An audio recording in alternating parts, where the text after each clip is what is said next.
seriously, you know, you guys are the best-selling boy band of all time, and we've all come a long way, you know, from Backstreet Mania. Your craziness. But, you know, now that the fans have grown up a bit, I'm still so amazed at how devoted the fans are to you guys. Oh, absolutely.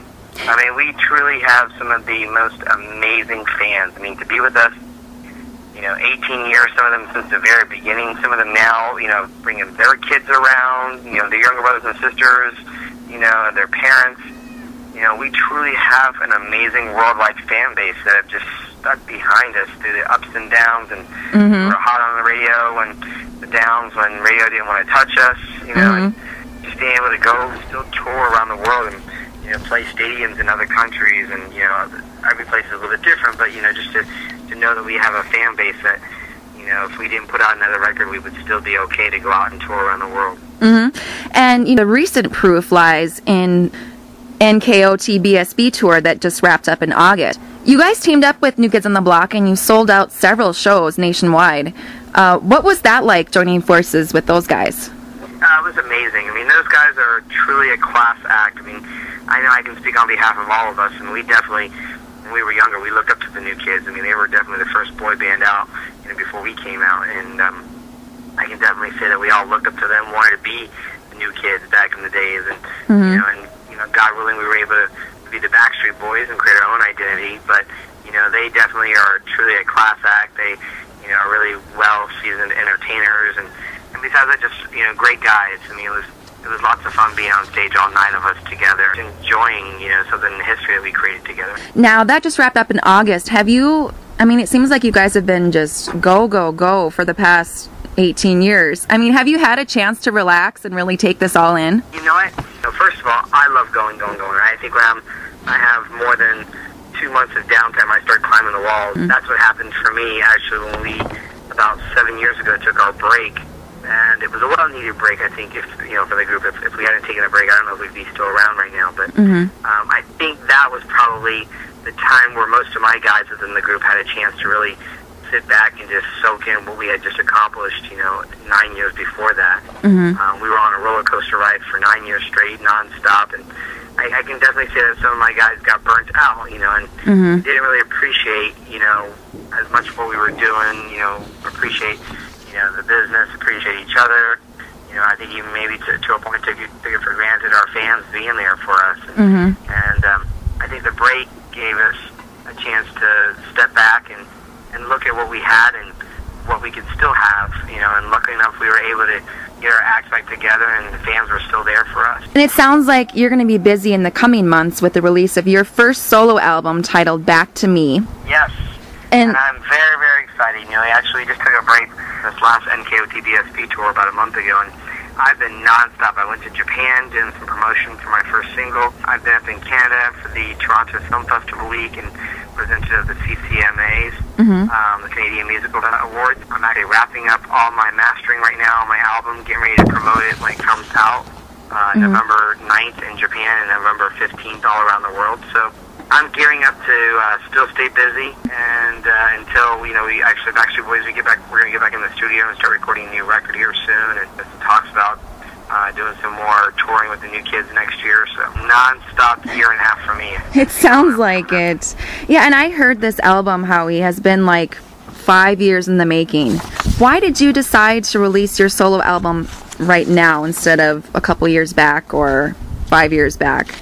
Well, you know, I think, you know, with the Backstreet Boys, we all said when we first started that we all came from individual backgrounds, and, you know, we always wanted to give each other the chance to spread our wings and do, you know, individual stuff and never hold each other back, because we always felt like, you know, as long as, you know, the stronger each of us get individually, we only come to the table making the group stronger. So with the support of our fans, after many years of them, you know, realizing that we're not going anywhere, and that, you know, even if we do individual stuff, that it's not that the group is breaking up, and actually, believe it or not, the request of the fans after a while finally gave me the opportunity to feel comfortable about making my own solo record. Now, I heard your first single, 100, and it's very upbeat, electro pop. You know, I thought it was very interesting because I kind of heard that you were going away from the Latino music.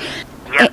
And a lot of us kind of thought that was the route that you would take, but it's more pop. When I finally started working on my record, which was 5 years ago, I, you know, finally was just because of the request of the fans just saying, okay, Howie, come on, when's your record come? I thought at first I wanted to do something totally different than Backstreet Boys, and that's where I started going and, you know, exploring my Latin roots and working on some stuff that I was very proud of. You know, even actually on this album here, I have a couple of songs on the bonus tracks for Japan.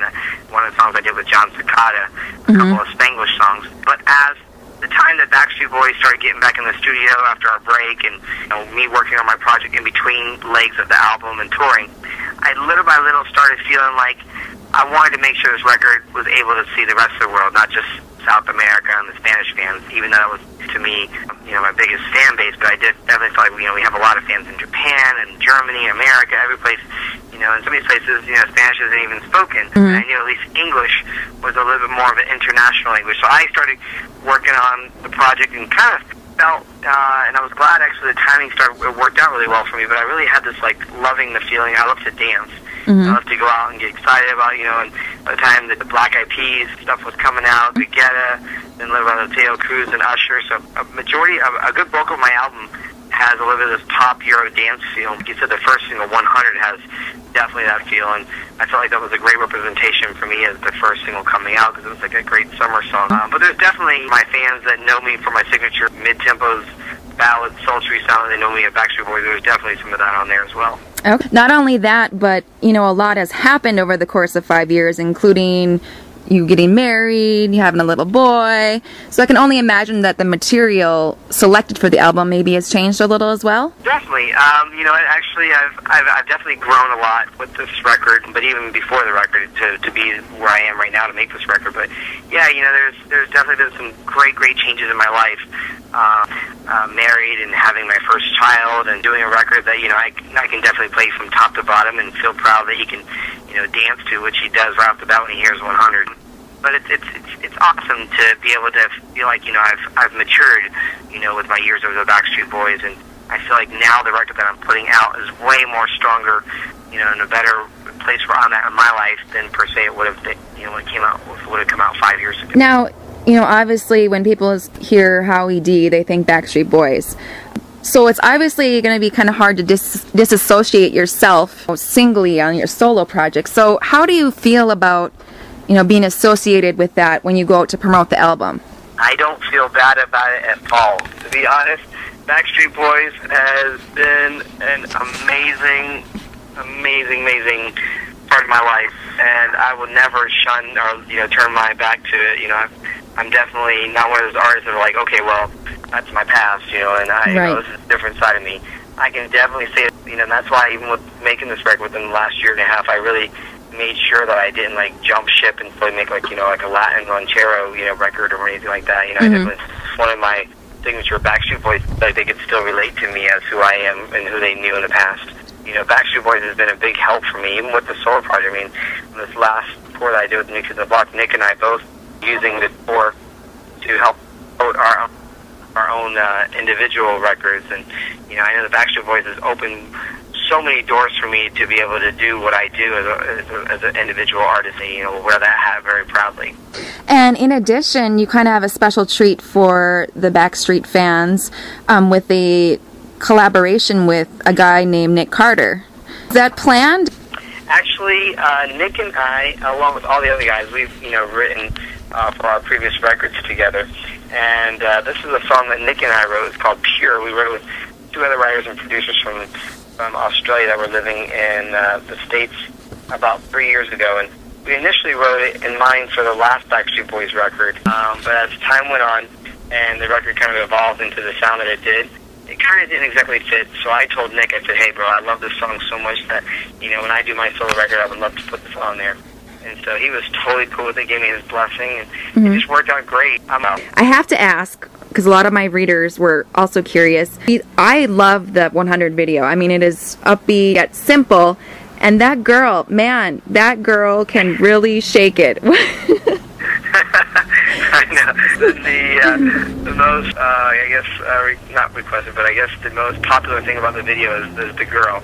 And yeah, no, she was somebody that we, coincidentally, I had worked with her already before. She was one of the girls that was assisting us when we did the AMAs with the New Kids on the Block. Oh, okay. She handed me my microphone stand when I was getting ready to do I Want It That Way.